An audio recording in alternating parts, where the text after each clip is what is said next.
자, 오늘 본문에 보면요. 두 남자 사이에서 한 여자가 철저히 희생당하는 것이 보입니다. 바로 레아입니다. 레아의 인생을 생각하면 정말 막막할 정도로 답답함이 몰려옵니다. 그녀는 아버지 라반의 속임에 이용된 이용물이었습니다. 아버지는 못생긴 딸을 이용해서 자신의 이득을 취하기 위해 위장 결혼을 시켰습니다. 그리고 결혼 첫날 밤 이후부터 그는 줄곧 남편의 사랑을 구했지만 돌아오는 것은 미움뿐이었어요. 야곱은 레아를 보면서 삼촌 라반에게 속아 넘어간 그날을 계속해서 기억할 수밖에 없었습니다. 저 여자만 아니었으면, 내가 저 여자만 아니었으면 7년을 이렇게 생고생하지 않았을 텐데 라고 말하면서 그는 끊임없이 야곱의 미움을 받을 수밖에 없었습니다. 이렇게 레아는 자기를 사랑하지 않은 남편과 결혼한 여자예요. 여러분들 생각해 보십시오. 하룻밤을 보낸 남편이 자신의 면전에서 이거 아니잖아 라고 화를 냈다고 생각해 보십시오. 얼마나 민망하고 부끄러웠겠습니까? 거기에다가 7일 결혼잔치가 끝나자마자 얼굴이 예쁜 동생 라헬에게 남편을 빼앗겨요. 아무리 고대 사회라고 하지만 이것은 한 여자가 비참함을 느끼기에도 충분한 상황이었습니다. 뿐만 아닙니다. 여동생 라헬에게도 끊임없이 미움을 받을 수밖에 없었어요. 우리가 30절 여러분들이 30장을 읽어왔을 것이라 저는 생각하는데 30장을 보더라도 라헬은 자식을 못 낳고 레아가 자식을 낳자 레아는 끊임없이 언니를 질투하고 괴롭힙니다. 레아는 사랑을 받아야 될 동생에게도 시기와 질투를 받아내야 됐어요. 레아의 서름이 느껴지는 구절이 있습니다. 레아가 첫째 아들 루벤을 낳고 이렇게 말합니다. 32절에 여호와께서 나의 괴로움을 돌보셨으니 이제는 내 남편이 나를 사랑하리로다. 33절 둘째 아들 시몬을 낳고도 여호와께서 내가 사랑받지 못함을 들으셨으므로 내게 이 아들을 주셨도다. 34절에서도 셋째 아들 레위를 낳고 내 남편이 지금부터 나와 연합하리로다. 굉장히 서글프지 않습니까? 레아는 끊임없이 남편을 구애하지만 도래하는 것은 미움이고 야곱은 라헬을 사랑해요. 그것 때문에 레아는 큰 슬픔과 고통의 나라를 보냈어야 했습니다. 오늘 보면 31절에 여호와께서 레아가 사랑받지 못함을 보시고, 여기서 사랑받지 못했다라는 것은 사람들에게 그가 미움을 받았다라는 거예요. 누구 하나 레아를 보듬어주지 않았다라는 겁니다. 사랑해주지 않았다라는 거예요. 레아는 결혼한 그날부터 철저히 남편에게 외면당했을 뿐만 아니라 아버지 라반에게 이용당하는 이용물과 같은 자였습니다. 정말 가련한 비련한 인생이라는 거죠. 혹시 여러분도 레아와 같지는 않습니까? 서글프고 외롭고 외면당함으로 비참함을 느끼는 삶을 살았었고 지금 살지는 않습니까? 저는 분명히 그랬을 거라 생각합니다. 왜냐하면 이 세상에 살고 있는 모든 사람들은 레아와 같은 심정을 가지고 있기 때문에 그렇습니다. 비록 라헬처럼 모든 것을 가진 것처럼 보이는 사람들도 레아와 같은 심경을 가질 수밖에 없어요. 여러분, 라헬은 얼굴이 이뻤습니다. 그리고 자신을 죽을 만큼 사랑하는 남편을 가졌습니다. 그리고 근면성실한 남편 때문에 부유한 미래를 꿈꿀 수 있을 어떤 보장된 미래가 보이는 그런 여자였습니다. 그러나 그 모든 것을 가진 것처럼 보였던 라헬도 레아의 심정을 가지고 있었어요. 왜요? 그녀는 아이를 갖지 못했다는 겁니다. 그래서 언니가 야곱의 아들을 낳는 모습을 지켜보면서 질투심에 사로잡힐 수밖에 없었어요. 언니를 미워할 수밖에 없는 자신의 심정 때문에 분명히 괴로웠을 것이고 자신의 질투심을 숨길 수밖에 없는 나날을 보냈어야 된다는 겁니다. 모든 것을 다 완벽하게 가진 사람이라 할지라도 모두가 다 레아와 같은 심정을 가질 수밖에 없는 것이 이 세상이에요.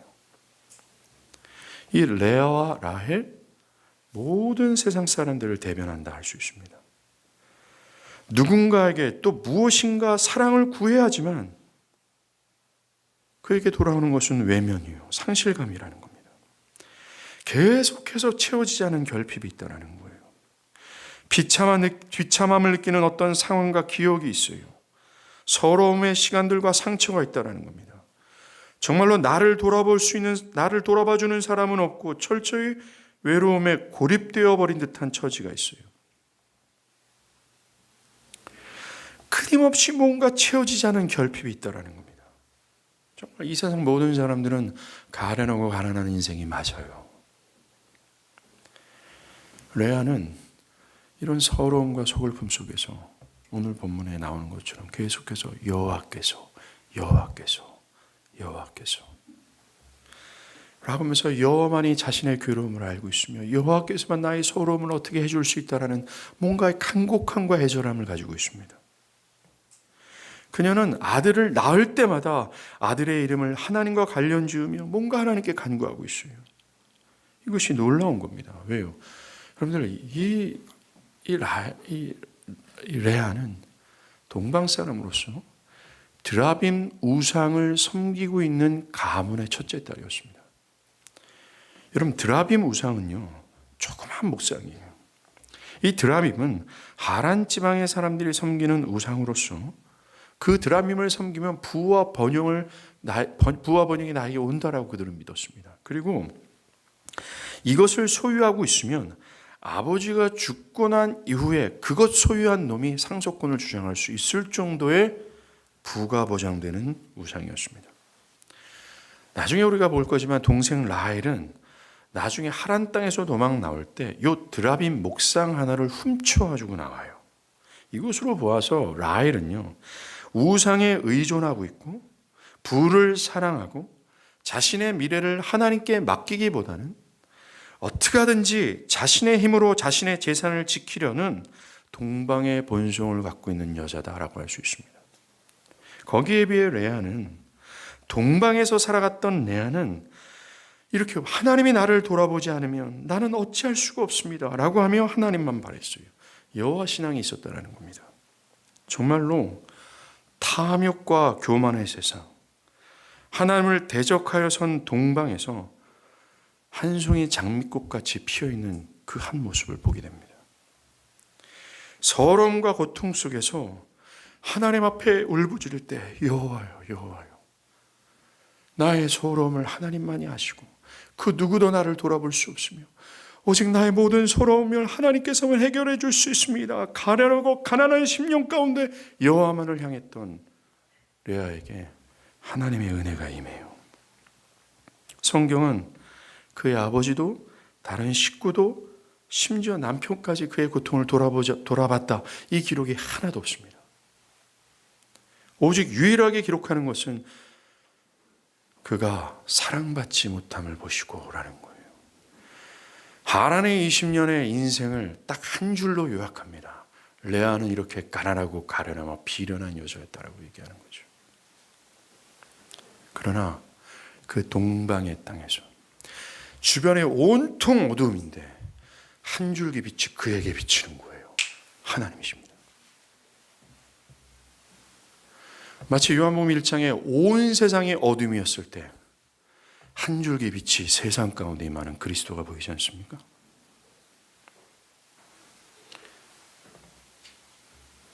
여러분들, 우리가 알지만 이 하란의 20년 동안 하나님이 보이지가 않아요. 그저 인간의 속임수, 탐욕, 질투, 야욕이 두드러집니다.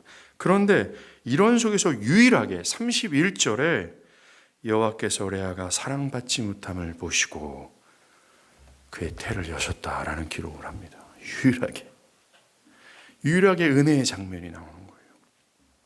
동방 땅에서 누구에게, 그 유일한 어떤 누구에게 하나님의 은혜가 쏟아져요. 가련한 영혼, 하나님이 없이는 서러워서 죽을 것 같은 레아에게 임하지 않습니까? 이것을 우리는 주의 깊게 봐야 돼요. 산산이 부서질 동방에서 누군가가 은혜를 입고 있다는 것입니다. 그리고 기억할 것은 이 동방에서도 하나님의 은혜를 경험할 수 있다는 사실을 우리는 기억해야 돼요. 나 같은 동방에게도, 우리와 같은 동방에게도 레아와 같이 오 하나님, 나의 서러움을 해결할 자는 하나님밖에 없습니다. 나의 결핍과 나의 서러움과 나의 모든 것을 하나님 앞에 가난한 심령으로 하나님 앞에 구할 때 하나님은 그에게 은혜를 주시는 거죠. 여러분들, 창세기는 성경의 맨 앞에 위치한 책으로서 창세기는 성경 전체가 말하고자 하는 함축과도 같습니다. 성경 전체가 말하고자 하는 메시지가 레아를 통해서 계시되고 있어요. 뭐예요? 동방에 살아가는 사람들에게 탐욕과 질투와 야욕과 속임수로 가득한 세상이 있다 할지라도 레아와 같이 가련하고 비련한 마음으로 하나님 앞에 자신의 심경을 토하고 하나님이여 나 좀 어떻게 해주십시오라고 울부짖는 그에게 하나님 은혜를 베푸시고 그 일을 외면하지 아니하시며 그의 성실과 인자를 베푸신다라고 하는 성경 전체의 계시가 레아를 통해서 지금 계시되고 있어요. 창세기 첫 부분에.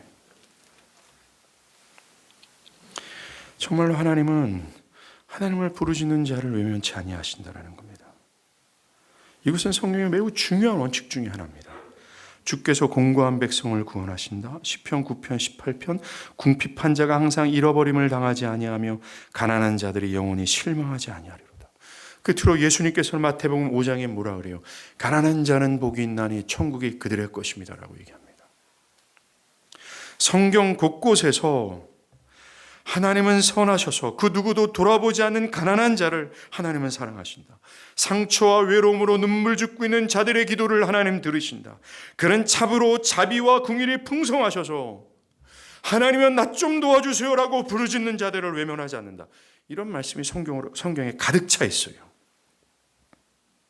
그래서 우리는 마땅히 그 은혜의 하나님, 선하신 하나님, 나를 외면하신 하나님 앞에 가슴을 활짝 열고 하나님의 은혜를 구하는 것이 마땅해요. 성경은 우리에게 이걸 외치고 있는 겁니다. 여러분들 한번 생각해 보십시오. 만약 내가 레아의 입장이었다면 과연 이렇게 하나님을 찾을 수 있었을까요? 이게 굉장히 어려운 일입니다. 여러분들, 삶의 무게가 나를 꽉 짓누르고 그 심경이 깊은 골짜기에 내려갔을 때 하나님은 아무것도 안 보입니다. 기도도 뭐고 못하는 것이 현실이에요. 마땅히 그는 하나님을 의지하고 이때 하나님을 향해야 된다는 거 다 알고 있지만 입이 안 열려요. 하나님께로 향하고자 하는 의욕도 잃어버리는 것이 우리의 현실입니다. 뭔가 하나님을 향한 원망이 내 안에 스물스물 올라오죠. 레아도 그랬을 것입니다. 저는 2011년에 미국에서 목회하던 때죠. 나름대로 하나님의 은혜로 목회하는 중에 이민국에서 비자가 만료되었다고 나가라는 추방 명령의 편지를 받았습니다. 우리 아이들은 한 명은 사춘기에 접어들었고 아이들이 올망졸망한데 모은 재산은 아무것도 없었는데 정말 제 아내와 저는 무너지는 가슴을 가지고 사랑하는 교인들과 헤어지고 비행기에 몸을 실었어요. 앞이 캄캄했습니다. 그때 제가 한참 묵상했던 것이 바로 어저께 그 말씀이에요. 동방 땅에서 하나님은 섭리하신다는 그 말씀 하나였습니다. 막막한 터널 속으로 저는 들어왔고 앞이 도저히 안 보이는 고국 땅으로 저는 돌아왔어요. 한국 땅에서 신학교를 나오지도 않았고 한국 교단에서 목사 안수를 안 받은 제가 철저히 혈연 중심인 이 한국 교단 안에서 내가 어찌 설교할 수 있을까? 하나님 내가 어찌합니까? 펑펑 울었어요. 하나님 이 복음을 내가 전하고 싶은데 어떡합니까? 라고요. 그런데 돌아온 바로 다음 날부터 설교 강단에 하나님 세워주셨습니다. 전화가 누군가에게 옵니다. 우리 교회 와서 사경회를 해 주십시오. 매주일 하나님 앞에 설교를 했어요. 그런데 이상하게도 저는 기도가 열리지 않는 거예요. 성경을 봐도 성경이 눈에 들어오지 않습니다. 제가 그때 로이드 존스 목사님 로마서 강해를 언제 다시 사역을 시작할지 몰라서 다 전집을 샀어요. 한 자도 안 들어옵니다. 기도해야 되는 것도 다 압니다. 정말 레아의 심경과 같았어요. 기도해야 되는 것도 다 알고 있어요. 그러나 저를 짓누르는 삶의 현실이 있습니다. 눈을 뜨면 학교를 가지 못하는 아이들이 눈에 훤히 비쳤습니다. 실망하고 있는 우리 아내의 모습도 봤어요. 저도 마음은 무너졌습니다. 거처할 집도 없어요. 냉골에서 잠을 자고 반찬이 없어 스팸 뚜껑 열어서 그냥 밥이랑 퍼먹는 그런 어려운 현실 앞에 직면했을 때 이렇게 기도하지 못합니다. 그런데 아이러니하게도 하나님은 그걸 아셨다라고 얘기하고 계세요. 여러분의 삶의 무게가 그리고 심경이 하나님을 찾기가 힘들고 어려워한다는 것을 지금 오늘 본문을 통해서 하나님은 아신다 말씀하시는 겁니다. 하나님께 아뢰야 하는 것을 알고 있지만 하지 못하는 여러분의 심경을 하나님이 아신다 그래요. 레아가 사랑받지 못함을 하나님 보시고 라고 말하지 않습니까? 그 누구도 모르는데 레아가 구체적으로 간구하지도 않았는데 뭔가 고통 가운데 끙끙거리면서 하나님 앞에 탄식했을 뿐이었는데 하나님 아셨다라고 얘기해요. 정말 레아는 생과부와도 마찬가지였습니다. 저는 어릴 적부터 과부의 기도가 어떤지를 보고 자랐어요. 저희 어머니는 제가 8살 때 41 때 혼자 있습니다. 자식 4명 남겨놓고 우리 아버지는 떠나셨어요. 일순간에 모든 것이 망하는 집안이었습니다. 아버지가 떠나시고 저희들이 이사 갔던 집이 어떤 집이었냐면 단칸방이었어요. 5 식구가 다 눕지를 못해서 저희 형님은 부뚜막에 누워 있었어요. 즉 방문을 열면 부뚜방이 있습니다. 이거 짚고 올라가는 그 부뚜방에 누웠어요. 저희 어머니는 거기서 잠을 못 자서 맨날 교회 가서 잤습니다. 교회에서 그냥 7시간이든 8시간이든 새벽 이슬 맞아가면서 기도하셨어요. 그리고 새벽 예배 끝나자마자 아침 일찍 오셔서 뭐 하는 줄 아십니까? 저희들 발붙잡고 기도하시는 거예요. 그리고 기도가 내용이 없습니다. 그냥 우는 거예요. 이게 과부의 기도입니다. 그냥 울어요. 제가 잠결에 들은 아주 선명한 기도 소리 하나가 있습니다. 저희 형님이 대학을 붙었는데 등록금이 없었어요. 저희 형님은 저보다 성실하고 공부를 잘했던 학생이었습니다. 근데 등록금이 없어서 대학을 못 갔습니다. 그리고 저희 형님이 택한 것이 미즈노 공장이었어요. 스포츠웨어의 일본 제품 만드는 미즈노 공장에 들어가셔서 한 달에 5만 원 월급 받고 집에 들어올 때는요 맨날 야근입니다. 그 당시 구로알이라는 시대였어요. 월급 5만 원 받고 집에 한 달에 2-3번 들어오는 겁니다. 양말도 못 갈아 신어가지고 발만 벗으면 발냄새가 너무 심했어요. 그런데 저희 어머니가 저희 형님 발 붙잡고 제가 잠결에 들은, 즉 어렸을 때 들은 기도가 생생하게 들려요.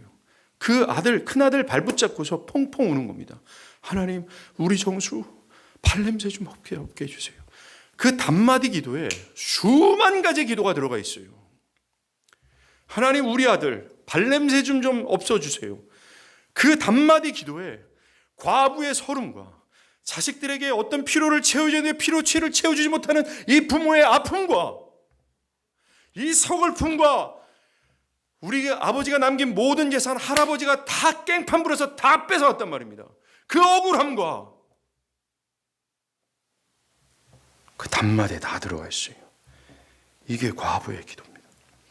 때로는 저희 어머니는 기도를 못하고 밤에 저희 어머니를 쫓아서 제가 기도한 적이 있어요. 기도가 단어가 아니라 갑자기 울다가 소리 지릅니다. 이렇게 소리 질렀어요. 너무 원통하고 막 화가 치밀어 오는 거 하나님 앞에 막 토해내는 겁니다. 정말 어떤 탄식이었어요. 깊은 한숨이었다라는 겁니다. 저는 레아가 그랬을 것이다 생각해요. 참으로 하나님은 선하고 사랑이 풍성해요. 이런 레아를 들으셨다라는 겁니다. 저는 저희 어머니의 그 과부의 기도를 하나님께서 들으셨다라는 사실을 저는 믿습니다. 지금도 동방 땅에서 무거운 마음으로 가지고 살아가는 우리의 마음을 하나님 보신다 그래요. 저는 내가 적극적으로 하나님께 구했다고 생각하지는 않습니다. 때로는 단식, 때로는 눈물, 때로는 깊은 한숨으로 자신의 마음을 대신했다 저는 생각합니다. 그게 뭐예요? 레아가 사랑받지 못함을 보시고 이 말이라는 겁니다. 그러니 여러분들이 하나님 앞에 기도하지 못할 때 탄식으로 깊은 한숨으로만이라도 하나님께 나아가십시오. 성경은 깊은 한숨을 하나님께서 들으신다라고 말씀하십니다. 시편 102편 20절에 여호와께서는 갇힌 자의 탄식을 들으시며, 탄식이 깊은 한숨이에요. 기도해야 되는 거 다 알고 소리쳐야 되는 거 다 아는데 그 깊은 한숨에 수만 가지 기도가 다 들어가 있는 것을 하나님 다 아신다는 겁니다. 그럼 사무엘의 엄마 한나가 이렇게 기도하지 않았습니까? 자식을 낳지 못하는 자신의 그 서러움과 그 서글픈 삶을 그 성막에 들어가서 기도하는 거예요. 근데 대제사장 엘리가 그 여자를 볼 때 마치 술 취한 여자처럼 보인 거예요. 술 취한 여자처럼 기도했다라는 거예요. 어떻게 해요? 그냥 여러분 술 취한 사람들 보셨나요? 땅바닥에 주저앉아가지고 그냥 울었다라고 얘기하는 겁니다. 그런데 선하신 하나님은 그의 깊은 한숨 속에 들어가 있는 기도를 들으셨다고 말씀하세요. 정말 여기서 말하는 총체적인 결론은 하나님은 가난한 자의 하나님이시라는 겁니다. 하나님은 가련하고 가난한 자의 기도를 결코 외면치 아니하신다라는 거죠. 오늘 하나님을 반역하여 산산이 부서질 이 동방 땅에서 선하신 하나님의 은혜가 보이지 않습니까? 여호와께서 레아가 사랑받지 못함을 보시고 그 태를 여셨다라고 말입니다. 정말 이 말씀은 하나님은 동방의 정중앙에 서 계신다라는 사실을 증명해요. 여러분들 천국에는 서러움과 외로움과 슬픔과 고통이 없어요. 과부의 눈물은 천국에는 없습니다. 그런 저주스러움은 오직 하나님을 반역한 동방 세상에만 있어요. 그런데 그 동방 땅에 하나님의 선하심이 베풀어지고 있는 겁니다. 누구에게? 이걸 우리는 주목해야 돼요. 절대로 하나님의 선하심이 없어야 될 동방 땅에 하나님의 선하심이 누군가에게 베풀어지고 있다는 겁니다. 가난한 자에게요. 나의 삶의 무게로 인해 괴롭고 상한 심령을 가지고 있는 그런 자들에게 하나님은 선을 베푸신다는 겁니다. 그러니 그러한 심령을 가지고 하나님께 나아가야 되지 않겠습니까? 고통의 사슬에 묶여있는 두 손 두 발을, 여러분 지금 동방 땅에서 있기에 산산이 부서질 세상이에요. 죄의 사슬에 묶여 있습니다. 사실 레아는 영적으로 보면 죄의 사슬에 묶여져 있고 하나님은 은혜를 베풀지 말아야 될 자격 없는 죽을 죄인이에요. 죄의 옥새에 묶여져 있고 그 앞에는 지옥의 형벌이 묶여 있는 겁니다. 지금. 그런데 죄의 옥새의 사슬에 두 손을 묶여 있는 그가 그 묵직한 이 두 손을 번쩍 하나님께 들고 하나님께 구하고 있는 겁니다. 지금 성경은 이걸 얘기하고 있어요. 그 하나님께 나아가라고. 죄의 사슬에 그 묵직한 사슬을 들고 하나님께 나아가라고 얘기하고 있어요. 여러분들 혈루증 여인이 그거 아니었습니까? 수로보니의 여인이 그거 아니었어요? 나의 처지가 레아와 같다고, 나의 영적인 상황은 끔찍하다고, 나의 지금의 인격과 미래는 끔찍하다고, 나의 삶의 현실은 지금 끔찍하다고 하나님을 향해서 간절히 구걸해야 된다는 거예요. 사람들은 다 버려도 하나님 레아를 안 버렸어요. 하나님은 정말 고아와 과부의 하나님이 왔습니다. 가난한 자들의 하나님이라는 거예요. 여러분들 성경에서 신구약 전체 하나님의 은혜를 입은 사람들이 왜 하나같이 레와와 같은 입장이었었는지를 이제서야 우리는 압니다. 하나님은 그런 자의 하나님이시기 때문에 그래요. 그렇다면 하나님께서 그 가난한 자에게 베푸시는 최종의 은혜가 뭘까요? 그저 평탄하게 살아가는 것? 그것이 하나님께서 주실 은혜일까요? 동방 땅에서 살아가는 사람들이 구하는 그것을 하나님이 낼름 주시는 게 이 가난한 자가 호소할 때 주시는 하나님의 은혜일까요? 그 하나님의 은혜의 정체는 결론적으로 말하면 그리스도 안에서 주시는 약속입니다. 이거 볼게요. 자, 하나님은 레아를 사랑하셔서 그녀가 그렇게도 갖고 싶어하는 아들을 주세요. 그런데 그녀가 그토록 갖고 싶은 아들을 받았지만 야곱은 그를 사랑하지 않습니다. 첫째부터 셋째 아들까지 그녀는 태어나는 아들 때문에 남편이 자신을 사랑해 주기를 바랬어요. 그러나 아무리 아들을 낳고 나도 야곱은 그녀를 사랑하지 않습니다. 이 말은 레아의 문제가 해결되지 않았다라는 거예요. 그는 자신의 추측대로 아들이 있으면 남편이 나를 사랑해 줄 거라고 기도했어요. 자신은 만족할 것이라고 생각을 했습니다. 그런데 자신이 기대하고 원하는 방법이 충족이 되어도 레아의 서름과 가난은 해결이 안 돼요. 이게 우리의 인생을 고발해 주는 겁니다. 사람들은 이것저것이 나에게 있으면 나가 원하는 삶이 이루어질 거야 라고 기대합니다. 돈, 명예, 넓은 집. 저희 가족을 생각하면요, 제가 어렸을 때 저희 집입니다.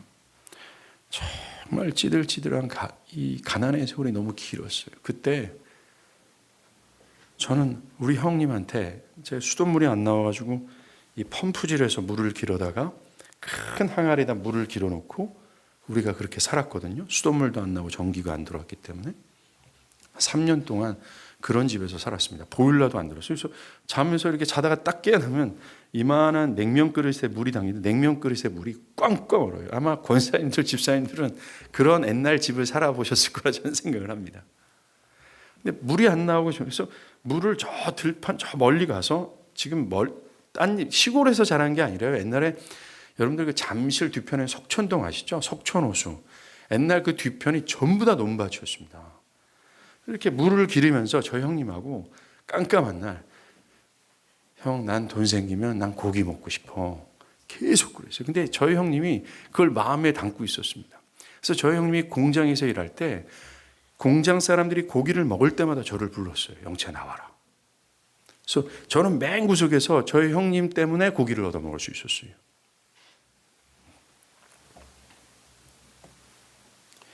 그때를 기억하면요, 우리에게 집이 있으면 좋겠어, 형 뭐가 있으면 좋겠어, 뭐가 있으면 좋겠어. 지금 기억하면 그때가 저희 가정이 가장 하나님 앞에서 가난했던 때였어요. 저희 형님도 매일같이 교회 가서 기도했습니다. 저희 형님의 기도 소리가 저는 지금도 쟁쟁한 게, 예배당에서 내려와서 그때는 저희 교회가 허벌판에 이렇게 우뚝 서 있었어요. 석천동에. 그때 저희 형님이 교회 입구에서요, 저희 형님도 너무 원통한 게 많거든요. 할아버지가 가위 들고 저희 엄마 찔러 죽인다고 할 때 그거 맞고, 집안 다 때려 부실 때 그걸 손수 막았던 게 고3짜리 저희 큰형님이었어요. 근데 그 형님이 너무나 원통하니까 아버지도 없고 엄마 이렇게 살아고 딸린 동생들 이러니까 들판 향해서 소리치는 거예요. 저는 지금도 그 소리가 막 들리는 것 같아요. 그때가 가장 아름다웠지 않았나 생각합니다. 정말 사람들은 돈, 명예, 넓은 집이 있으면 내가 바라는 삶이 이루어질 거라고 기대합니다. 그래서 그것을 레아처럼 구하고 있어요. 심지어 레아처럼 하나님께 구하고 있는 겁니다. 레아가 하나님 아들 주세요, 아들 주세요. 아들이 있으면 남편이 나를 사랑할 거예요 라고 기대했던 것처럼. 그런데 막상 레아가 기대했던 그 플랜대로 아들이 생겨도 만족하지 못하는 것처럼 사람들도 마찬가지라는 겁니다. 만족이 안 돼요. 이어지는 35절에서 답이 나옵니다. 가난한 자에게 하나님이 궁극적으로 주시고자 하는 은혜가 뭔지. 레아가 35절에서 넷째 아들을 낳아요. 이번에도 그녀는 첫째부터 셋째까지 이르기까지 원했던 남편의 사랑을 구하지만 이번에는 다릅니다. 남편의 사랑을 구하지 않아요. 첫째부터 셋째까지는 남편이 나를 사랑해 주겠지 하는데 넷째를 낳고는 그게 없어요. 기대가 없는 겁니다. 그녀는 내가 이제는 여호와를 찬송하리로다 라면서 그 아들의 이름을 유다라고 짓습니다. 이 이름의 뜻이 내가 이제는 여호와를 찬송하리로다. 의미심장하지 않습니까? 이 말은 내가 이제는 남편의 사랑을 바라지 않고 하나님으로 만족하겠다라는 말이에요. 레아가 세 번째 아들 레위까지 이름을 여호와라 관련 지으면서 계속해서 아들 야곱 사랑, 야곱이 나를 사랑하겠지라고 하지만 뭔가 그 아들 때문에 나의 원통함과 억울함을 풀 수 있겠다라고 생각했지만 아닙니다. 이때부터요. 그가 유다를 낳을 때부터 더 이상 자신의 슬픔과 서름의 원인이 되는 야곱을 연연하지 않아요. 그것을 아쉬워하지 않는 겁니다. 여러분들, 유다를 딱 낳고 난 이후에 35절에 뭐라고 그래요? 레아의 출산이 멈췄다라고 기록하잖아요. 이 말은 레아가 불임자가 되었다는 말이 아닙니다. 30장에 보면 레아는 그 이후로도 뭐예요? 자녀를 계속 생산해요. 이 말의 뜻은, 35절의 말의 뜻은 레아가 야곱과 잠자리를 하지 않았다라는 뜻입니다. 레아는 더 이상 야곱이 자신을 안아주지 않아도, 야곱에게 사랑을 받지 않아도 하나님으로 인해 부유한 자가 된 거예요. 레아는 지금 가장 지고한 사랑, 가장 위대한 사랑을 가슴에 심령에 품은 겁니다. 그래서 이제는 지금까지 연연했던 세상의 그 모든 것 더 이상 내가 연연하지 않을 거야. 이제는 내가 하나님으로 충분해서, 하나님이 너무나 좋아서, 그 하나님의 위대한 사랑에 너무나 전율해서 나는 이제 하나님을 찬양할 거야. 이렇게 말하는 거예요. 여러분들, 레아가 유다를 낳고 이 고백을 했다라는 게 굉장히 절묘해요. 여러분, 유다가 누굽니까? 메시아의 계보 아닙니까? 그리스도 예수의 계보예요. 그리스도가 유다의 혈족에서 나와요. 레아는 히브리서 11장에 나오는 믿음의 조상처럼 유다를 통해 멀리서 그리스도를 본 겁니다. 오늘 본문은 의도적으로 그것을 보여주고 있어요. 유다를 통해 그는 유다의 혈통으로 오시는 그리스도 예수를 멀리서 본 거예요. 그 그리스도를 통해서 하나님께서 하신 그 약속을 본 겁니다. 이것은 레아가 야곱이 광야에서 사닥다리 언약을 경험한 것과 같은 겁니다. 광야의 외로운 거랭뱅이가 된 야곱에게 하나님은 먼저 나타나셔서 뭐라고 약속하세요? 사닥다리 위에서, 즉 그리스도 예수 안에서 뭐라고 약속하세요? 너가 어떡하든지 간에 나는 너를 사랑하겠어. 너를 떠나지 않고 함께 하겠어. 너를 인도하고 내가 너를 해할 자가 없을 정도로 내가 너를 지키겠어. 나는 너의 하나님이 될 거야 라고 했잖아요. 그리스도 안에서 자격 없는 자를 일방적으로 사랑하는 야곱에게 하신 하나님의 약속을 레아가 이 유다를 품은 거예요. 그리스도를 주신 겁니다. 구체적으로 말하면 그리스도께서 그의 모든 죄를 대신해서 그가 받을 비참한 형벌을 대신 받아내셔서 그의 죄를 사하시고 그를 죄 없다 하신 은혜를 받은 겁니다. 그리고 그 은혜 안에서 그가 영원토록 하나님의 사랑을 받을 자로 서게 되게 하신 그 약속을 그가 받은 거예요. 저는 이 그리스도로 말미암는 이 칭의의 교를 설명할 때 이렇게 말로 설명한다는 게 너무나 답답해요. 솔직히 말해서. 그거 아니에요, 그거? 미칠 것 같은 그 위대한 거 그거 있지 않습니까? 이렇게 표현하면 다 알아듣길 바랍니다.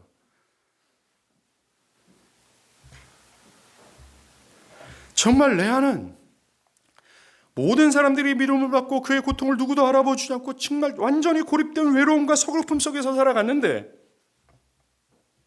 동방 땅에서 있기에 하나님의 은혜를 받지 못할 죄인 중에 죄수였는데 하나님께서 그리스도를 그에게 주셔서 동방 사람이 갖고 있는 모든 죄와 부패를 그리스도께 대신 옮겨 그리스도를 죽이심으로 그가 받을 형벌을 없애주신 거예요.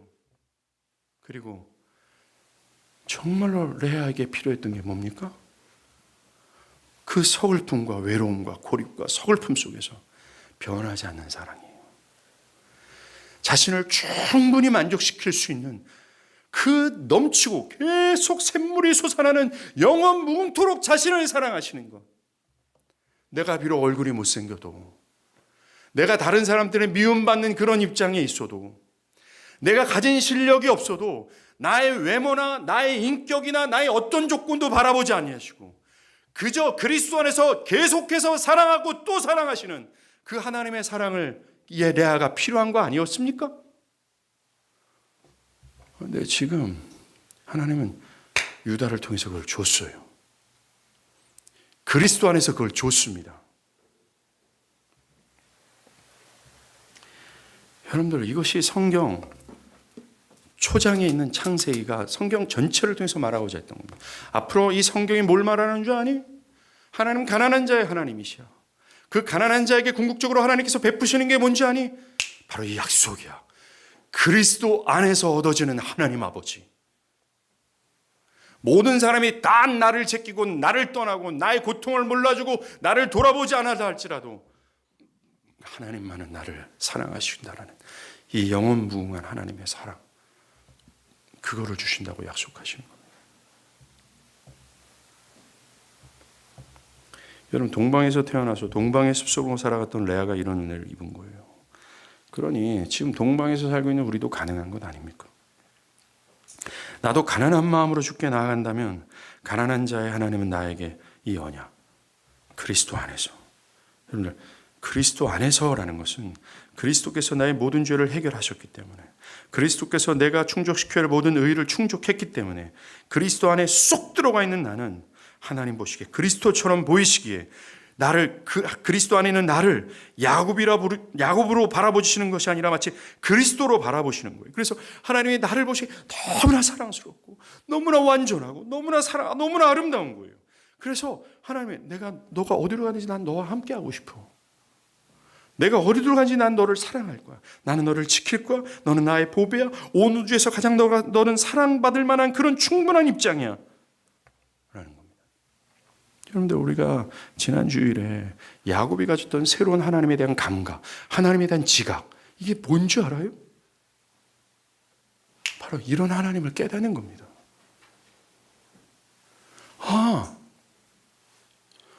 동방에 살아가는 동방 사람보다 더 악한 야곱을 그리스도 안에서 영원 무궁토록 사랑하시는 그 하나님을 깨달을 때 하나님에 대한 새로운 감각과 지각과 은혜가 열리는 거예요. 왜요? 그것이 하나님께서 성경 전체를 통해서 계시하고자 했던, 아들을 십자가에서 죽이시면서까지 하나님이 드러내고 싶어 하셨던 하나님의 선하심이라는 겁니다.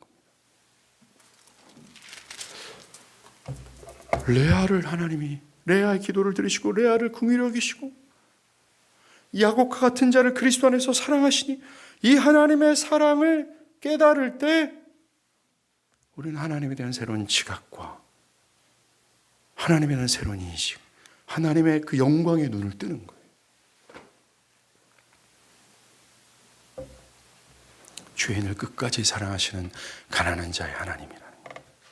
사랑하는 여러분, 그리스도 예수가 하나님이 가난한 자에게 베푸시는 최종적인 은혜라는 겁니다. 즉, 그리스도로 말미암아 나의 모든 죄가 사라질 뿐만 아니라 그 죄가 주는 저주, 서러움과 외로움과 고통에서 자유케 하시는 거죠.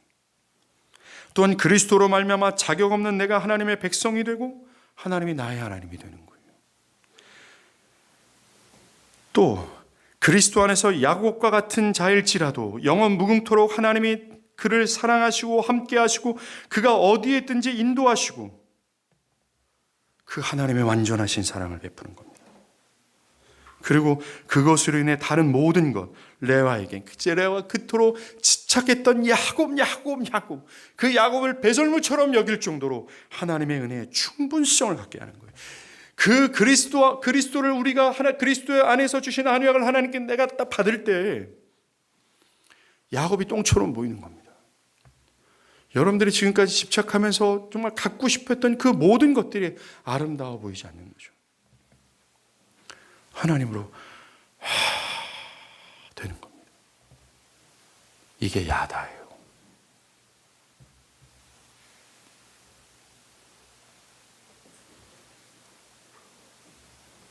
정말 레아가 유다를 탁 품고 있을 때 내가 이제는 여호와를 찬송할 것이다라고 하면서 여호와만을 즐거워하는 거죠. 내 영혼이 확정되었사오니. 여러분, 이 고백을 다윗이 아둘람굴에서 했어요. 그 인생에서 가장 위험한 순간, 가장 억울한 그 순간에. 그러니 하나님께 나오십시오. 레아 같은 심정으로. 자, 이제 창세기 30장으로 넘어갑니다. 여러분 30장 1절과 2절 여러분들만 한번 읽어보시겠어요? 30장 1절 2절 시작.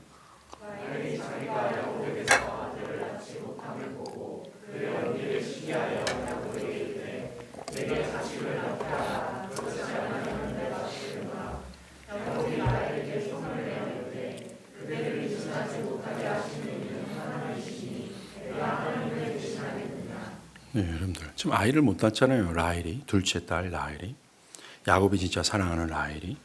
29장 31절에 보면 여호와께서 레아가 사랑받지 못함을 보시고 그 태를 여셨으나 라헬은 자녀가 없었다.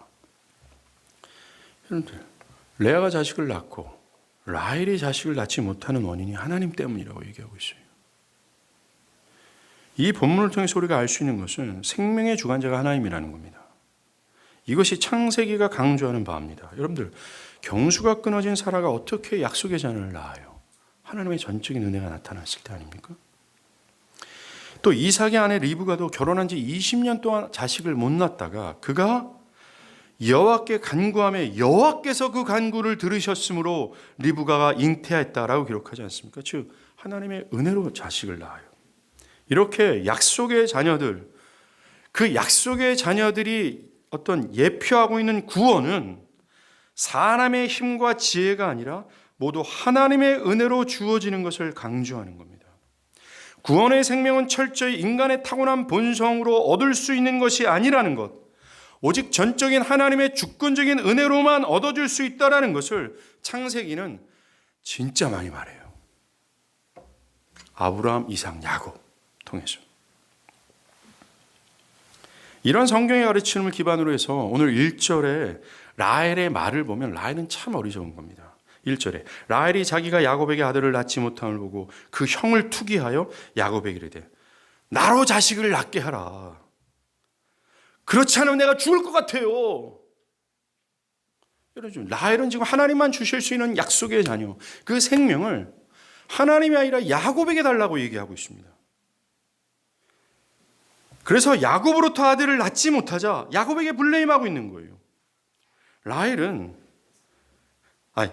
하나님만이 아이를 줄 수 있다라는 하나님의 절대적인 주권을 무시하고 있는 겁니다. 여기에 무죄예요. 이런 라헬에 대해서 야곱이 뭐라 그랬습니까? 2절에 왜 나한테 성을 내냐?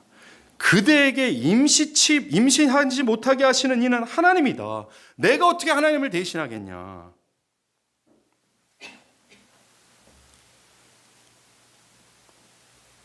아주 명쾌한 진리죠. 아주 명쾌합니다. 그런데 이 진리를 들은 라헬은 그래요? 하나님이 주세요? 하나님 나에게도 주세요! 라면서 라헬의 태도를 가지고 가난함으로 하나님께 은혜를 구하지 않아요. 도리어 그는 이 진리, 하나님의 주권적인 진리를 거부합니다. 교만의 끝을 보여요. 그녀는 하나님 아니면 그럼 내가 할 거야. 어떤 것을 시도하죠. 뭡니까? 자기 여종의 몸을 빌려서 아들을 낳게 하는 거예요. 우리는 여기서 하나님이 라헬에게 왜 자식을 주지 않는지, 그 구원을 예표하는 약속의 자녀를 왜 안 주는지 심각한 질문을 해야 됩니다. 왜 구원을 안 줬습니까? 왜 약속의 자녀를 안 줬어요? 교만입니다. 레아와 반대인 교만 때문이에요. 여러분들 정말 30장 전체에서 라헬이 정말 육의 생각에 사로잡혀 있는 사람, 동방의 사람이라는 것을 여실히 봅니다. 이와 같이 사람들이 구원의 생명을 얻지 못하는 이유는 하나예요. 교만이라는 겁니다. 라헬처럼 교만하기 때문에 그래요. 레아처럼 하나님의 은혜가 하나님이 없으면 내가 할 수 없습니다. 하나님의 나를 도와주시고 하나님께서 나의 하나님의 그 넓으신 사랑으로 나를 베풀어 주십시오. 라고 구하지 않기 때문에 그래요. 이게 문제입니다. 교만이. 정말로 사람들이 얻지 못하면 구하지 않기 때문에 그래요. 이 교만 때문입니다. 라헬을 보십시오. 그는 하나님을 구하는 것이 아니라 자신의 여종 비라의 몸을 통해서 자식을 얻으려고 하고 있어요. 야곱에게 내 여종 비라에게 들어가라. 그가 아들을 낳아서 내 무릎에 둘 것이다. 섬찟하지 않습니까? 엄청난 자기 집착이 보이지 않습니까? 자신의 노력으로 아들을 만들어 버리려고 하는 거죠. 아닙니다. 라헬은 이 생각을 포기하고 하나님으로 말미암아 자식을 얻겠노라 하나님이요 라고 했어야 돼요. 레아처럼 그렇게 하나님께 이 죄의 쇠사슬을 묶으니 묵직한 두 손을 들고 하나님이여 나를 도와주세요 이렇게 했어야 돼요. 진리를 들었음에도 불구하고 그걸 저항하고 자기 계책을 지금, 자기 견해를 지금 막 드러내고 있는 겁니다. 자기 고집을, 자기 꼼수를. 여러분, 이렇게 구원의 은혜를 입지 못하는 사람들의 특징이 바로 이래요. 진리를 들어도 진리를 받아들이지 않습니다. 정말 라헬과 같아요. 오늘 본문에 이 30장 전체 보면요, 라헬이 야곱으로부터 아들을 낳아보려고 백방으로 노력합니다. 근데 하나님 아들 안 줘요. 막 언니 레아와 야곱이 잠자리를 같이 하지 못하도록 막 조치하고 계속해서 야곱을 자신의 품에 두고 있어도 그녀는 하나님의 은혜를 잊기 전까지는 자식 못 낳아요. 르우벤이 가지고 온 합 한 채가 있습니다. 여러분들 읽었죠? 좀 신뢰할 수 있는 눈빛을 주십시오. 합 한 채가 있었어요. 그 합 한 채가 뭐냐면 아이를 갖게 하는 어떤 정력제와 같은 약초였습니다. 그는 언니한테 그 합 한 채 달라고 얘기하면서까지, 그것을 이용하면서까지 자식을 낳고자 시도했지만 하나님이 안 줘요. 이것은 하나님의 뜻에 순종하지 않고 자기 뜻, 자기 견해대로 살고 신앙하는 사람들의 특징입니다. 이들은 레아처럼 하나님의 자비함을 구하지 않고 라헬처럼 여전히 자기 자신, 자신의 방법, 자신의 수단, 자기에 완전히 함몰되어 있어요. 오늘 성경은 이런 라헬은 결코 자식 갖지 못한다 이겁니다. 절대로 구원의 생명 얻지 못한다 이거예요. 여러분, 창세기는 엄청난 메시지가 막 조금만 툭 건드려도 와르르 쏟아지는 책이에요. 복음입니다.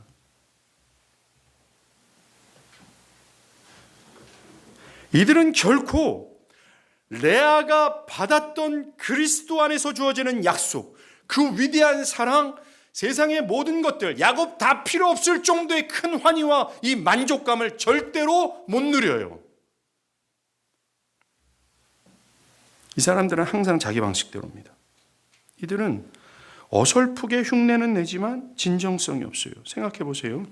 여러분들, 라헬도 아들을 낳기는 해요. 근데 자기가 낳은 자식이 여종 비라의 몸을 통해서 낳은 자식입니다. 그 자식을 딱 품고 있어요. 이 진정성이 있는 게 아닙니다, 이거는. 이와 같이 사람들도 교회에 있으면서 기독교 신앙을 하는 것처럼 보이지만 실상은 위선적인 믿음이에요.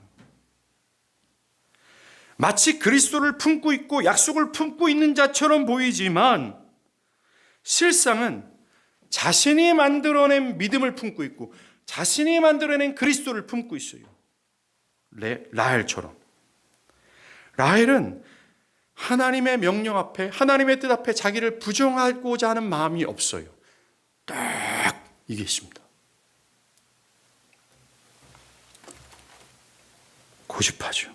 이들은 정말 레아가 받았던 오직 믿음으로 얻는 위대한 하나님의 사랑, 확신, 내가 어떠한 처지에 있는지 간에 하나님께서 나와 함께 하시고 나의 거친 삶 중앙에서도 하나님은 섭리하신다라고 하는 이 하나님에 대한 죽을 것 같은 확신, 내가 뒤로 넘어져 코가 깨진다 할지라도 하나님은 나를 사랑하신다고 하는 이 끊임없는 확신, 이 확신 속에서 나오는 용기와 담대함을 절대로 못 가져요. 교만이 문제입니다. 그런데 오늘 라헬을 30장에서 보면 그는 하나님께 구하지 않고 애꿎은 남편을 블레임하고 있습니다. 하나님이 의도적으로 아이를 주지 않고 있는데 아이를 갖지 못하는 원인이 자기 자신에게 있는데 야곱에게 있다라고 지금 블레임하고 있는 겁니다. 이상하죠. 그래서 야곱을 의지하고 있고 야곱에게 요청하고 있고 야곱을 원망하고 있습니다. 진짜 문제는 자기인데 자기를 돌아보지 못해요. 다른 것을 원망합니다. 이처럼 라헬과 같은 사람들의 특징은요, 자신을 못 돌아봐요. 이들은 자신의 신앙을 제대로 하지 못하는 이유는 환경 때문이다라고 얘기합니다. 자신은 기독교 가정에서 태어나지 않았습니다. 자신의 직장은 다른 사람들보다 훨씬 바쁘기 때문입니다. 자신은 현재 매우 중요한 프로젝트를 가지고 있기 때문입니다. 자신은 남들보다 신앙하기에 불리한 환경이 있습니다. 그래서 환경을 탓해요. 또 어떤 사람들은 자신의 기질 문제라고 생각해요. 저는 타고난 기질이 기독교가 요구하는 어떤 순종, 헌신, 이것을 잘 못하는 기질입니다. 어떤 희생, 주님의 말씀에 자기를 부정하는 그런 기질을 내가 타고난 것이 아닙니다. 심지어 어떤 사람들은요, 자신이 출석하는 교회가 문제라고 얘기해요. 교회가 문제이기 때문에 내가 은혜를 못 받는다. 설교자가 문제다라고 얘기합니다. 이 사람들은 라헬처럼 다 가지고 있음에도 불구하고 못 가져요. 그럼 라헬은 그녀를 사랑하는 야곱이 있습니다. 매일같이 야곱을 품고 있어요. 또 야곱은 라헬만 사랑했습니다. 그런데 그녀는 자녀를 생산하지 못해요. 이와 같이 교만한 사람들은 교회도 있고 설교자도 있고 자신을 사랑해서 기도해 주는 사람들도 질비하게 있고 또 있는데 자신의 문제를 발견하지 못하고 다른 것에 있다라고 생각하면서 결국 생명을 못 가져요. 이게 교만입니다. 그리고 라헬은 철저히 자기중심성을 가진 자기중심적 판단을 가지고 있습니다. 여러분들, 첫째 아들을 낳고 뭐라 그래요? 하나님이 내 억울함을 풀려고 내 호소를 들으사 내게 아들을 주셨다라고 하면서 이름을 단으로 부릅니다. 여기서 하나님이 내 억울함을 풀려고 해서 그 억울함이란 지극한 하나님의 판단, 이렇게 합니다. 지금 뭡니까? 하나님 보시기에 자신이 아들을 낳을 만한 그런 자격을 갖췄기 때문에, 그렇게 하나님이 보시기에 나를 그렇게 판단하셨기 때문에 내가 아들을 낳았다라는 뜻입니다. 라헬은 하나님 보시기에 자신이 그 언약의 생명을 얻을 수 있는 어떤 착한 구석이 있다라고 자기를 여겼어요. 자의적 평가 아닙니까? 이게 사람들의 문제예요. 정말 우리의 진짜 문제는요, 나 자신을 객관적으로 보지 못한다는 것입니다. 죄를 회개하고 은혜를 얻기 위해서는 자신을 매우 현실적으로 볼 수 있어야 돼요. 레아처럼 자신을 보고 자신을 인정할 수 있어야 되는 겁니다. 그러나 사람들은 자신의 내면과 자신의 삶을 자기가 판단해요. 이들은 어리석게도 자신을 판단할 때 라헬처럼 판단합니다. 하나님 보시기에 이렇게 착한 구석이 있으니까 하나님 나에게 선물을 줄 거야. 이것이 타락한 구약의 북이스라엘 백성들 아니에요? 하나님 보시기에 우리가 잘하고 있으니까 이렇게 번영을 주는 건 아니야. 북이스라엘 역사상 우상 숭배가 가장 극에 달았고 타락이 극에 달았던 그때 정말 돈 많고 평안한 시절을 보내니까 하나님 보시기에, 하나님 판단하시기에 내가 괜찮으니까 하나님 이런 거 준 거 아니야. 라헬도 똑같이 판단한 거예요. 라헬은 자기를 그렇게 판단할 뿐만 아니라 하나님마저도 판단합니다. 여러분들, 레아가 29장 31절 레아가 아들을 막 낳을 때 아들을 낳기 전에 뭐라 그래요? 하나님이 레아가 사랑받지 못함을 보시고 태를 여셨다. 하나님이 30장에서도 뭐예요? 하나님이 레아의 소원을 들으셨으므로 나중에도 하나님이 레아를 생각하신지라 하면서 하나님이 주시는 자식을 낳을 때마다 하나님의 개입하심을 얘기해 줘요. 그런데 5절에서 그의 여정을 통해서 낳는 자들을 낳을 때는 하나님이 그를 생각하신지라 하나님이 낳게 하나님이 태를 여셨다, 이런 언급이 없습니다. 하나님이 개입하심을 말하지 않아요. 그런데 라헬 스스로 하나님을 막 거론하면서 하나님이 내 억울함을 풀어주셨어 라고 얘기해요. 웃기죠. 얼마나 우습고 어리석은 해석입니까? 하나님은 현재 전혀 라헬을 생각하고 있지는 않아요. 그 교만 때문에 아들을 줄 생각이 없는데 그들은 그 여자는 스스로가 하나님이 나를 선하게 판단하셨어. 하나님 나를 정말 나의 기도를 나를 궁유로 해서 하나님이 뭔가 나에게 개입해서 하나님이 나에게 보여줬어. 이렇게 판단하고 있어요. 이런 모습이 교회 안에 얼마나 많습니까? 무지예요. 교만한 사람들은 이렇게 판단합니다. 자, 그렇다면 이게 결론입니다. 라헬과 같은 자들에게는 하나님의 은혜가 없을까라는 거예요. 결론, 라헬과 같은 자들에게도 하나님의 은혜가 임합니다. 라헬은 앞으로 요셉과 베냐민을 낳게 되면 언약의 계보를 잇는 믿음의 여인이 돼요. 자, 이제 그것을 그 믿음의 여인이 되도록 하나님이 다루시는 모습이 나타납니다. 마치 야곱을 이스라엘로 만드시는 과정과 같아요. 여러분들 오늘 30장 14절부터 합판체가 드러납니다. 레아의 큰아들 루벤이 합판체를 구해가지고 와요. 아까도 말씀드린 것처럼 합판체는 자식을 낳을 수 있는 어떤 정력제 같은 약초입니다. 이 합판체를 뜩 보더니 라헬이 꾀를 내는 겁니다. 저 합판체를 내가 가진다면 아들을 낳을 수 있겠지. 그래서 레아와 흥정을 하는 거예요. 언니, 그 합판체 나한테 주면 오늘 밤 우리 남편에게 들어가. 뻔뻔하지 않습니까? 원래 첫 집이는 레아인데.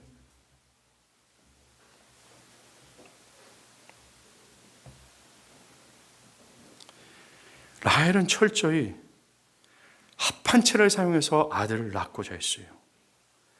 레아는 합판체를 라헬에게 주고 자신은 야곱과 동침합니다. 결과는 라헬의 실패예요.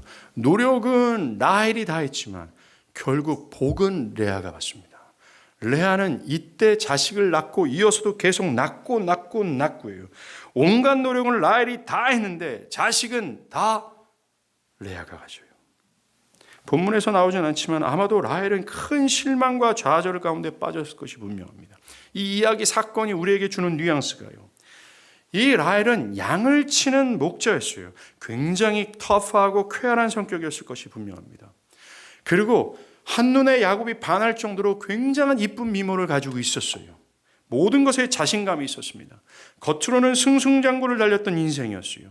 한 남자가 7년 동안 무임으로 그녀만을 사랑하여 정말 똥줄 빠지게 일할 정도로 한 남자의 그 애절한 사랑을 받았던 그런 여자였습니다. 그래서 그녀의 인생에서 오늘 아들을 낳지 못해서 괴로워하는 실망과 좌절은 없었을 거예요. 승승장구, 자아가 팔팔한 그녀, 그런 그녀가 합판체로 인해서 완전히 무너집니다. 실패하고 또 실패하고 온갖 정성을 하고 또 하지만 안 되는 거예요. 하나님은 그녀를 부수고 무너뜨리시는 겁니다. 이때서야 비로소 하나님의 은혜가 라헬에게 나타나요. 즉 똑같은 원리 아닙니까? 가난한 자에게 하나님의 은혜가 나타나는 겁니다. 레아에게 하나님의 은혜가 나타나는 것처럼. 30장 21절까지 보면 라헬은 철저히 무너져요. 그 이후에 22절에 한번 여러분만 읽겠어요. 시작.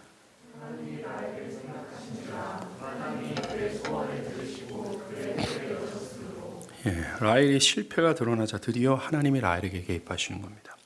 그가 철저히 실패자가 되어지고 가련하고 가난한 모습이 되어졌을 때, 정말 그의 주제가, 원래 주제가 그렇게 폭로되었을 때 하나님의 은혜가 임해요. 본문 20에서 그의 소원을 하나님이 들으시고, 이걸 통해서 하라는 건 뭡니까? 라헬이 이제는 야곱 나한테 자식을 낳게 해. 당신 때문 아니야. 당신이 좀 어떻게 힘을 써서 나한테 자식을 낳게 해. 라고 야곱이었는데, 여보,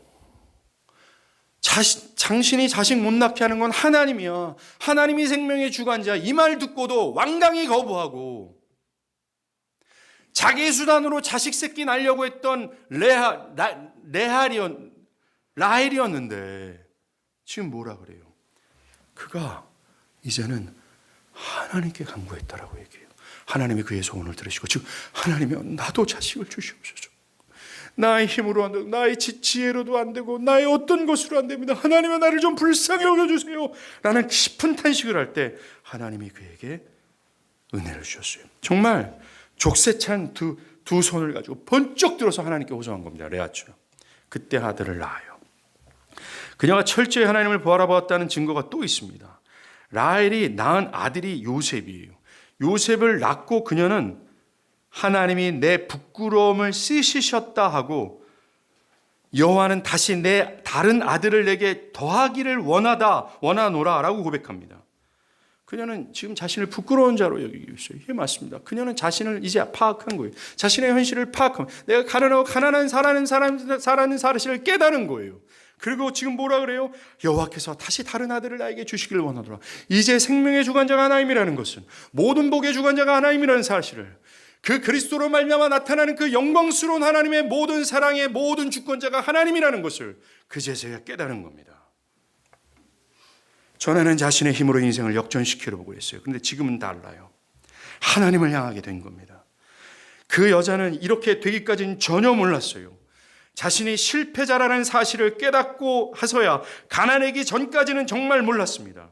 자신의 힘으로 다 보였지만 결코 실패했어요. 그런데 하나님께 손을 뻗을 때 라헬에게도 하나님의 은혜가 보여요. 교만하고 질투심이 많고 위에 언니의 것을 가로채고 또는 업심여겼던 자, 하나님의 진리를 저항하고 스스로를 평가하고 스스로 하나님마저도 판단해버리는 교만하고 오장방자한 그 자를, 죄인을 하나님은 다루시는 거예요. 다루시는 겁니다. 실패의 실패를 통해서. 그리고 그를 가난한 자로 만드셔서 하나님의 은혜를 부으고 계시는 겁니다. 정말 가난한 자의 하나님이에요. 하나님은 불쌍한 레아를 긍휼히 여기시고 심지어 못된 라헬도 사랑하시는 하나님이십니다. 오늘 두 여자를 봤어요. 정말 이 두 여자를 통해서 우리가 깨닫는 건 하나입니다. 결코 하나님의 사랑을 그 누구도 대적하지 못한다는 겁니다. 둘 다 동방 땅에 살아가는 사람으로서 결코 하나님의 사랑을 받을 만한 자격이 없는 자였습니다. 그런데 하나님은 그들을 그리스도 안에서 그들의 모든 죄짐을 그리스도에게 맡기고 그리스도께서 그들의 모든 취약함과 모든 죄의 형벌들을 대신 다 처참한 죽음 가운데 다 해결하셨습니다. 그래서 그리스도 안에서 하나님은 그들을 뭐예요? 그들이 가난한 자로 하나님께 나올 때 그들을 뭐예요? 은혜를 베푸신 겁니다. 여러분들, 우리가 그리스도 제끼고 하나님께 가난한 모습으로 나온다면 하나님께서 우리에게 은혜를 베푸실 것 같아요? 아니에요. 믿음이었습니다. 이들도. 그 야곱에게 주신 약속, 아브라함에게 주신 약속, 오직 믿음으로 말미암아 의롭다 여기신다는 그 하나님의 약속을 붙든 거예요. 하나님이여, 내가 무엇을 가지고 하나님께 나아가겠습니까? 오직 주를 의지하는 믿음뿐입니다. 그 약속을 부여잡고 싶어하는 믿음뿐입니다. 나도 약속에 참여하고 싶어하는 믿음뿐입니다. 하나님의 거룩하시고 선하신 하나님의 은혜를 잊고 싶어하는 믿음뿐입니다. 구걸하고 구하는 믿음뿐입니다. 믿음이에요. 그럴 때 동방이든 그들의 죄된 본성이든 그들의 과거의 어떤 죄의 습성과 이 축적되는 타락의 기록이든 전혀 그 하나님의 강력하신 사랑을 못 이겼어요. 오늘도 마찬가지입니다. 여러분들이 지금 레아와 라헬처럼 가난한 심령으로 하나님을 구한다면, 오직 믿음으로 하나님, 나의 과거를 보지 않고 지금의 마음의 상태를 보지 않고 내가 어떻게 억눌린 모든 거 다 집어치우고 그리스도 안에서 내가 하나님 믿습니다. 하나님께서 정말 그 족쇄, 그 무거운 철고랑을 차서 하나님께 믿음으로 호소하는 자들을 외면치 않는다는 사실을 내가 믿습니다 라고 나아간다면 하나님은 여러분들을 외면치 않을 거예요. 은혜를 주실 겁니다.